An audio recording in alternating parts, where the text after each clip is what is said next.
I felt unattractive. I didn't feel loved in my marriage. And so I ran to that. I ran to that because I didn't hear the complaints that she was giving me. What, you follow what I'm saying? When I was being told I wasn't man enough by my spouse, the actress in the porn, she wasn't telling me that. I didn't get those complaints, so I ran to that. But there came a time in my life to where we talk about deliverance in the church. We talk about it all the time. We preach it. Bash people with the Bible. You need to be delivered. Be delivered. Okay, but when I get delivered, how do I stay delivered? How do I maintain my deliverance? How do I stay clean? And see, it has to come to a place where God, I'm sick and tired of being sick and tired. Enough is enough. Yeah. But not only that, I'm a preacher now, right? So somewhere down the line, I have to live what I'm preaching. Yes. So even though, and what got me was this, and I was married, I had stepchildren. My oldest stepson at the time, come to find out, he started looking at porn. So I felt a certain kind of way because even though he didn't get the material from me, I felt responsible because he was in my house. And the head that was in the house, because he had fell to the addiction, now it was open in the house. So anybody, any child who was open, who wasn't being covered, because I wasn't even covering myself. Now my child at the time, he was exposed to it. And so I felt like, God, I wish that somebody sat me down at 13. The crazy part was, he was 13 when he got addicted.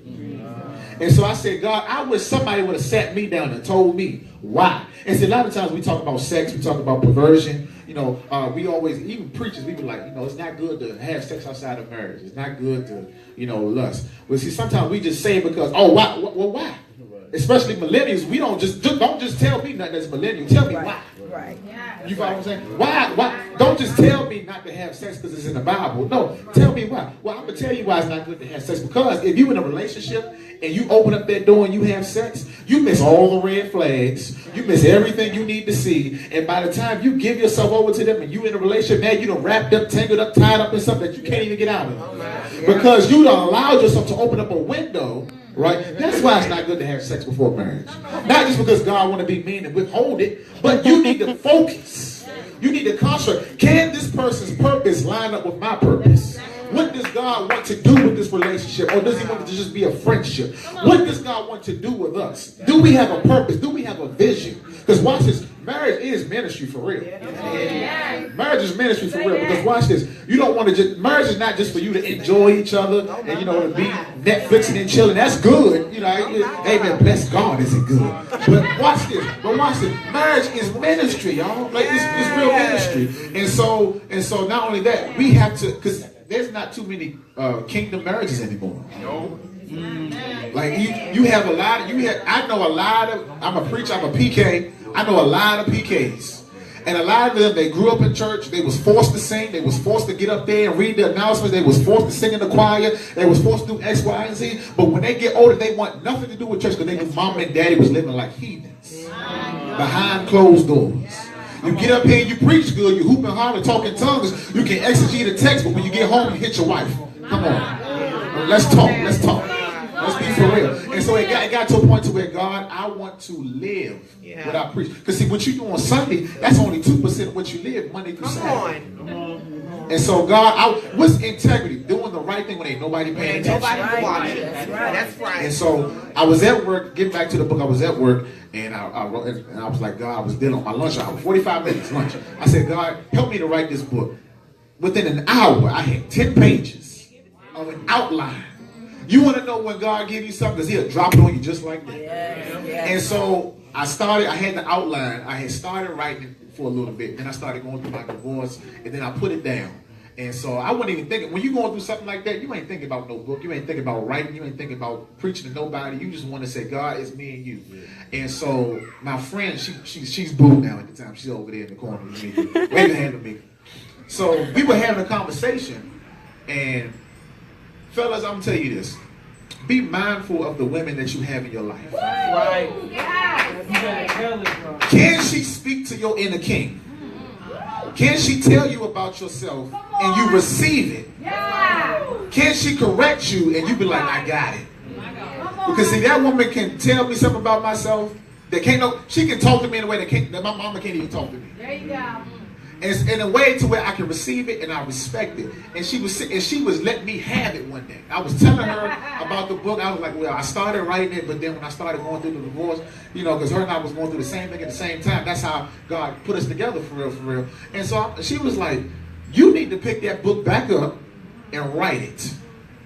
And she laid into me to the point to where within 2 months, I had the outline already. Within 2 months, the book was finished. The book was finished. And so I talk about in the book, I talk about, you know, the different reasons why people become addicted to porn. And a lot of times we even have children. I talk about if you have teenagers, you know, your teenagers' social media is a beast. You can find porn on Instagram within a second, within 1 minute. You'll twerk videos. I talk about the different kinds of porn. You got the hardcore porn, soft porn, and literary porn. The hardcore porn is what it is, the stuff that you find your XXX websites. The soft porn is what we find in the movies, right? The sex scenes. Because for a porn addict, anything can trigger them off. Anybody that's addicted to porn and addicted to sex, anything will trigger your mind off. And I talk about mental images, right? Mental images are like tattoo on the mind. When you have a tattoo, you can't remove those things. Once you can remove it, but you got to go through a lot of surgery. Oh yeah. And so when you open up that window and you looking at porn and you looking at stuff a certain kind of way, that stuff stains your mind to where I don't care if you trying to get it, you trying to get free. You follow what I'm saying? It's hard to get those mental images out of your head. So now to this day, I suffer because of those mental images from 13 years old. My favorite websites I used to have. I have sometimes where I can be going, I can be at work. This is how bad mental images are, right? I'm at work, doing my thing, whatever, and I just start hyperventilating because those images that I used to watch at 13 are still so clear. Yeah. But the thing about it was, I knew I was delivered because even when I was going through divorce, a lot of times, you know, come on, let's be real. When you go through a divorce, you separated, sometimes you go back with your spouse, you know, you give yourself to other people, you start sleeping around. Now, one time in my divorce process did I revert back to porn. Amen. Nor did I have a desire to. And not only that, I had to change my environment. I had to change what I was looking at. I had to change my friends. I had to change my mindset. I said, God, even though I'm going through this, I'm not going to go back to this because now I'm feeling lonely. And a lot of times we resort to things because we're lonely. We resort to things because we don't like to be by ourselves because silence is just something that just bothers a lot of us. You follow what I'm saying? And so now to this day, I have no TV in my house. I don't have a TV because I spent a lot of that time I dedicated to God. And one thing, the beauty I like about this book is really the first really of its kind, really. Because saved, sanctified, and addicted to porn. And a lot of times the main question is, can you be saved and addicted to porn? Yes. Just like you can be saved and a liar, saved in a gossiper, saved in a backbiter, saved and you money hungry, saved and you just a manipulator. Yes, but the thing is, how do you overcome that and how do you come out of that? Because we all got issues. We all got skeletons in the closet. Matter of fact, a lot of us, let's be truthful, we did stuff 5 minutes before we walked in the door, but because don't nobody know your business. Right? And so the thing about it is, the thing about it is, there's a scripture, right, that says it's better to marry than to burn. Right? Get it. We got it, right?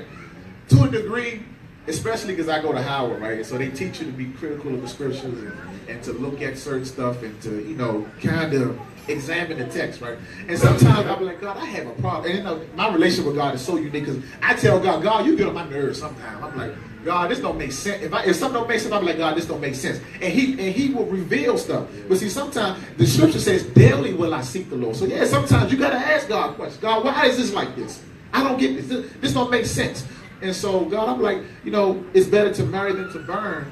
You know, and see, sometimes even in marriages and in relationships, you got to be careful because if you just marrying somebody because you don't want to burn, you follow what I'm saying? That doesn't manage the problem with your flesh just because you marrying somebody because you ain't trying to burn. Because you may still have a perversion spirit and a lust spirit, but that one spouse ain't gonna do it for you. And you have now a bigger problem. You got self-control problems now. You got discipline problems now. So now I don't want to marry because I don't want to burn. God, help me to control my flesh. Scripture says that I beat my body and make it my slave. So that at the end of the day, as a preacher, I too cannot miss out on the prize. So God, I don't want to just marry somebody just because if I marry somebody just because, now I'm tied up with somebody spiritually and you killing me spiritually. Yes, you're satisfying me sexually, but you're killing me spiritually. Yes, you're satisfying me and you can swing off the chandelier, but when I need you to pray for me while I'm preaching, you can't do it. You're criticizing rather than encouraging and empowering me and edifying me. So no, I don't want to just be connected with anybody. So no, God, I need to hold out. I need to control this flesh. I need to lock it down. We talk about women locking it down. No, men need to lock it down. Put that anaconda in the cage. That's right. Put it in the cage. Because it's going to get you in trouble. You're going to find yourself down at child support somewhere. You're going to find yourself catching something that you can't get rid of. You're going to find yourself in a relationship. And see, a lot of times we talk about relationships and you know, people deposit spirits when you get intimate with them. You know what I mean? Yeah. They deposit spirits, and sometimes when you get in relationships, you ever wonder why all of a sudden your demeanor may change? I wasn't angry. Why am I so angry now? Because of this joker that you used to deal with. That's right. He had a spirit of anger on him. Now that you done allowed himself to be all up in your body, now you wrestle with anger. Now you wrestle with depression. Now you wrestle with all this kind of stuff, and you trying to figure out where is it coming from because you've opened yourself up. Women, y'all receive seeds by nature.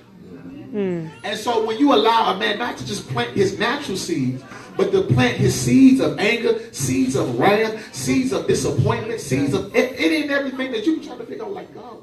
What? Now you at the altar really trying to figure. Now you like you kind of like Kanye. I got a little mental health issues. Jesus. Because of who you allow to come in your life. And so, at this point in my life to where you don't really hear a lot of men that say, you know, I'm celibate or I'm locking it down, I'm really waiting till marriage, you know. But there's nothing wrong with celibacy. There's nothing wrong with locking it down. There's nothing wrong with saying, God, I'll wait because I want to wait for the right one. Right? I want to experience something that's healthy. Experience in healthy marriages. And see, a lot of times, even in relationships, we even with divorce, right? People, you know, down it a lot of times. Well, why are you getting divorced? Stay together. Well, first of all, I had to sleep with that person, not you. That's the first thing. And, well, what God joined together, let no man separate. Well, first of all, a lot of relationships exist that God didn't even put together in the first place. You better say it. That's right. That's right. There's something called toxic. There's something called the permissible will and the perfect will. Right? The permissible will, yeah. God's like, yeah, go ahead and do it. You know, go ahead, marry him, whatever. I ain't really backing it for real, but I mean, because you can do it, I'll let you do it. But you come back like 5 years later, crying and complaining because they're getting on your nerves, right? That's the permissible. What the perfect will is, this is the person that I designed for you. This is the person that can walk with you. This is the person that's going to help you excel in ministry. This is the person to where even if you in your own element, they would just sit back on the front row and just watch you shine because you're doing your thing, and vice versa. See, that's healthy. That's healthy. And so, in order for me to have something healthy, I had to make sure that I walk in this. Really walk in this. And so, a lot of times, the problem in the church a lot of times is we read about God the healer, God the deliverer, God the waymaker, and we just say it just to say it, right? But the thing about it is, we read the Bible as a history book rather than as something, or he's the God of the Bible that's still doing currently. That's still delivering, that's still healing, that's still opening up blind eyes. And why is that? Because we don't see a lot of demonstration in our churches these days. Right? How can I know God to be a deliverer if I've never been bound by something he needed to deliver me from? And so the God of the Bible, he became alive to me through this addiction. I experienced his delivering power because of the addiction. And so do I regret becoming addicted? Do I regret the late nights of feeling low about myself and resulting to that? No, because it exposed me to God. It exposed me to his healing power. It exposed me to his delivering power. It exposed me to his hand. It exposed me to the point to where I know that he can do anything but fail. So, yeah. Amen. Hey, listen. Hey, family, if y'all ain't getting nothing out of that, you got to know that God is, he trying to 2018, remember the word is manifest. Manifest. You need God to manifest himself to you. You understand what I'm talking about? So no matter where you at, you still going to need God to manifest himself to you, right? Yeah. And listen, brother, that was powerful. Hey, I encourage everybody afterwards when we get finished, man, sit down or, you know, in passing, man, talk to the brother. You know, he going to be here. We going to be around. But I appreciate you, brother, man. You know, keep up the good work. the testimony is needed, man. Yeah, $13. I got a couple copies. Y'all support this brother, especially for the young brothers. We got a lot of young soldiers in the room. A lot of young soldiers in the room that's that want to do the right thing. You know, that's seeking God and stuff like that.